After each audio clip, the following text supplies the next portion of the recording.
Fala, gente bonita!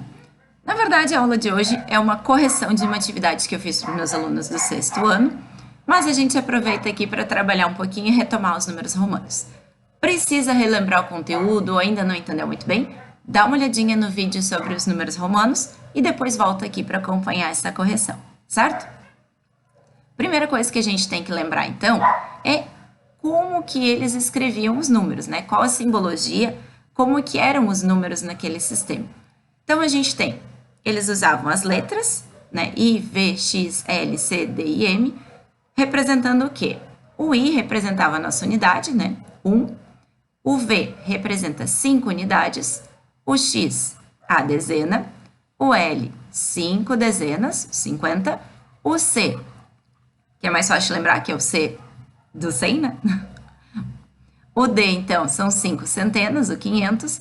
E o M também fica fácil de relacionar porque ele vale 1000. Dito isso, então, a gente trabalhou as transformações do nosso sistema de numeração para o sistema de numeração romano e o contrário também. Então, represente com símbolos do sistema de numeração romano. O número 22, e aí a gente tinha algumas regrinhas, que as letras I, os cachorros hoje estão empolgados, X, C e M, elas podem... Ai, que M feio. Vamos arrumar aqui. E M, elas podem repetir até 3 vezes depois de um outro símbolo, somando. E apenas uma vez antes de algum símbolo, subtraindo. Ai, prof, esse resumo tá meio difícil. Como eu disse, volta lá na aula de números romanos. E já as letras V, o 5, o 50 e o 500, eles não se repetem. Eles podem aparecer uma vez apenas. Não repetem. Certo? Então, para o 22. Bom, se o X ele pode se repetir até 3 vezes, então a minha dezena, eu tenho 10, 20. E uma dica é dividir o número em centena, dezena, unidade, ou milhar, se for até o milhar, e ir fazendo passo a passo. Então, a minha dezena já foi. Pegar uma outra cor aqui para a unidade. A minha unidade, que é 2, também posso repetir 2 vezes. Então, 1, 2. Então, usei a dezena, que é o x, e a unidade, que é o 1. Então, como que ficaria o 22? X, x e i. 22. Vou deixar o item B, que tem o milhar, para o final, tá bom? Item C, 425. Mesma coisa. Agora eu vou fazer tudo de azulzinho, para não demorar muito. Então, aqui eu tinha centena, dezena e unidade. Olhando primeiro para a centena. Eu não posso repetir o C 4 vezes, porque o I, o X, o C e o M se repetem até 3 vezes. O que eu faço, então? Olho quem é o próximo símbolo. É o D, que é 500. Mas o 400, ele é uma centena antes do 500. Então, eu vou subtrair, vou escrever, como está lá no nosso resuminho, vou escrever ele à esquerda. Então, eu tenho 100 antes do 500. E 100 antes do 500 é 400. Conseguimos fazer a centena. A dezena, a gente já viu, né? Que o 20, eu posso repetir 2 vezes o x. E a unidade é 5, eu tenho símbolo para ele, que é o V. Então, CD é o 400, XX é o 20 e V é o 5. 63. Agora, novamente, eu não posso escrever o X 6 vezes, porque ele se repete, a dezena, né? Apenas 3 vezes. O que eu vou fazer, então? Olho quem é o próximo símbolo. É o L, que é o 50. Então, eu vou escrever o 50 e eu escrever 50 aqui. Deixa eu apagar. Eu escrevo o L, que é o 50, e eu preciso de uma dezena a mais. Então, 50 com uma dezena a mais, então, escrito à direita, 60. E o 3, eu posso repetir 3 vezes a letra I. O 14, mesma coisa.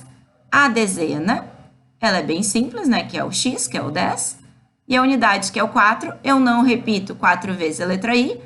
Então, eu vou para a letra V, uma unidade antes. Então, IV, 1 antes do 5 é o 4. 279. Eu tenho centena, dezena e unidade.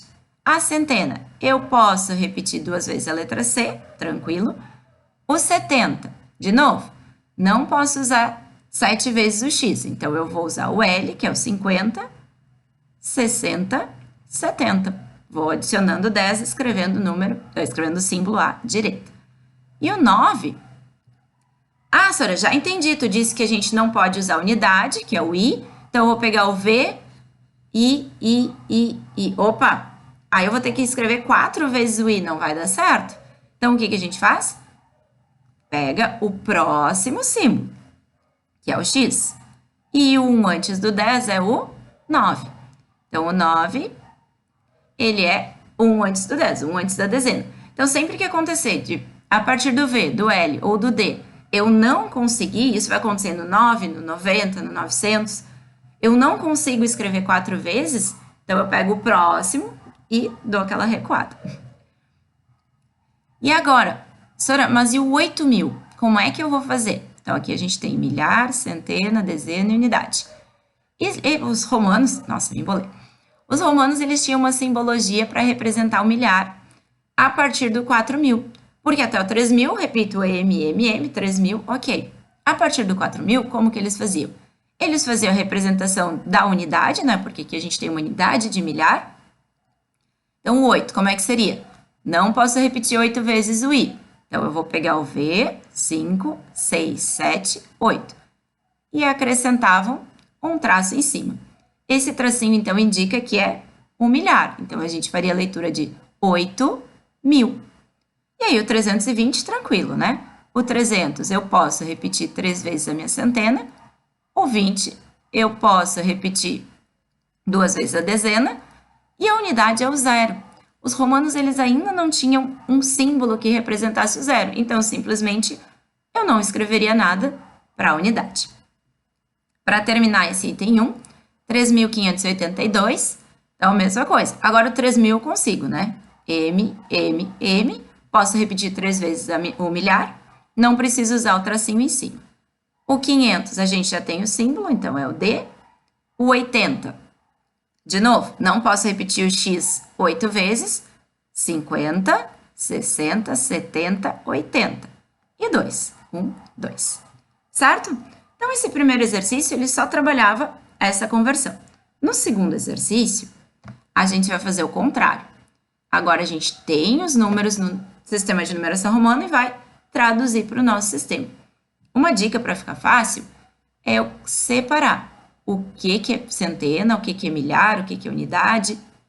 Então, aqui, ó, nesse primeiro, eu vou ter milhar, eu vou ter centena e eu vou ter unidade. Então, percebam que a gente não tem nada na casa da dezena. De novo, eles não tinham símbolo para o 0, mas a gente tem que lembrar de colocar aquele zerinho, né, para não distorcer o nosso número. Então, eu tenho 2 unidades de milhar, tenho 2.000, uma centena, 100, não tem nada na dezena, e 5. Então, essa é a representação do número 2.105. Aqui no item B, eu tenho centena, eu tenho dezena e eu tenho unidade. 3 centenas, 3 dezenas e 2 unidades. Então, eu tenho o número 332. No item C, então, eu tenho milhar, eu tenho centena, eu tenho dezena e eu tenho unidade. 1 milhar, 1.000, uma centena, 1.100 e aqui eu tenho 50, que é o L, mas eu tenho 2 vezes a letra X repetida depois dele. Então, eu vou adicionar de 10 em 10. 50, 60, 70. E uma unidade. Então, essa é a representação do 1.171. Item D. A minha dezena... Opa, ficou tortinho. E a minha unidade. 50 com 10, 60. E 5, 6, 7, 8. Então, esse é o número 68. Aqui, vocês reparem que tem o X lá no finalzinho. Ah, o X é da dezena, então tudo isso aqui é dezena. Não. Eu tenho a centena, eu tenho a dezena e eu tenho um símbolo da unidade aqui que é o I. Então, a partir dele, eu vou ler a minha unidade. Então, eu tenho 100. Opa!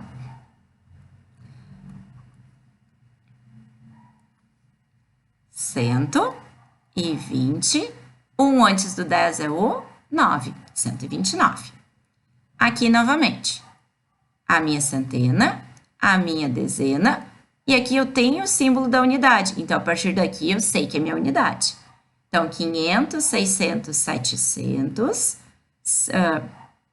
10 antes do 50 é o 40, e 1 antes do 10 é o 9. Então, esse é o 749.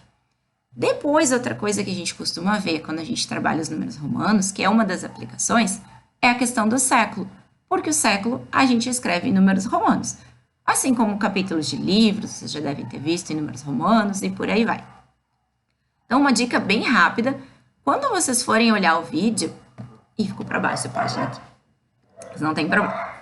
Quando vocês forem olhar o vídeo sobre os séculos, lá eu falo sobre uma das formas da gente se trabalhar os séculos, que é ignorar a dezena e acrescentar uma unidade. Vou falar aqui também uma outra forma, que aí vocês têm as opções, né?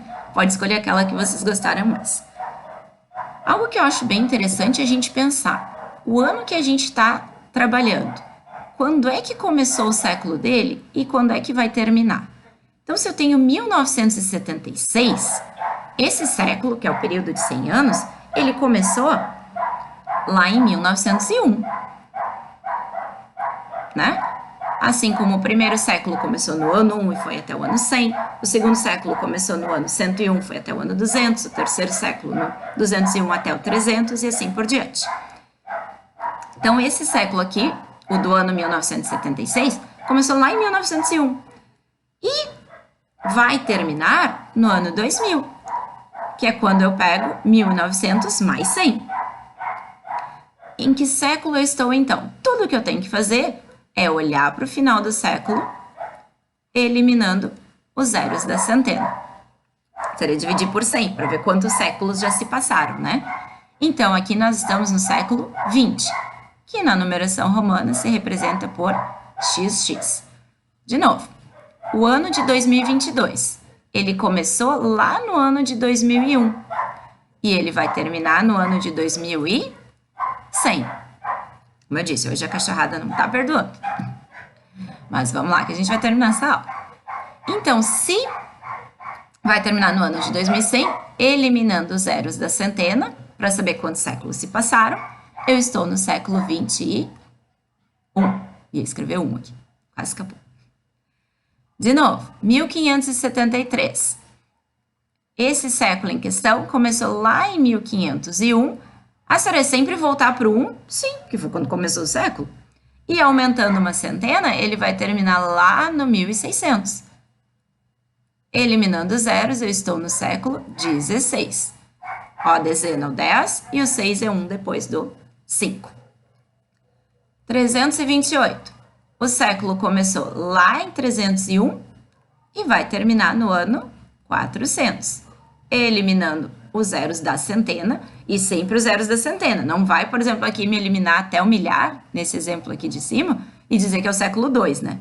Porque eu estou fazendo só uma divisão por 100, para descobrir quantos séculos se passaram até aquele ano que eu estou. Então, nesse caso, eu estou no século 4, que é 1 antes do 5. O ano de 450. Esse século começou em 401, quando eu volto para o primeiro ano do século, e termina lá no ano 500. Então, eu estou no século 5. E o ano de 1238 começou em 1201 e vai até 1300. Eliminando zeros, eu estou no século 13. E aí eu fiz mais uma perguntinha, né? Só para trabalhar essa ideia de quando começa e quando termina. Em que ano começou, em que ano terminará o século 21? Bom, o século 21, eu sei que ele termina em 2100, porque é só eu pegar o 21 e acrescentar os zeros da centena. Se ele termina em 2100, é porque ele começou lá no 2001. Certo, galera? Então, isso é só uma atividadezinha sobre os números romanos com aplicação para o século, para a gente trabalhar um pouquinho mais essa ideia. Beijo, até a próxima aula!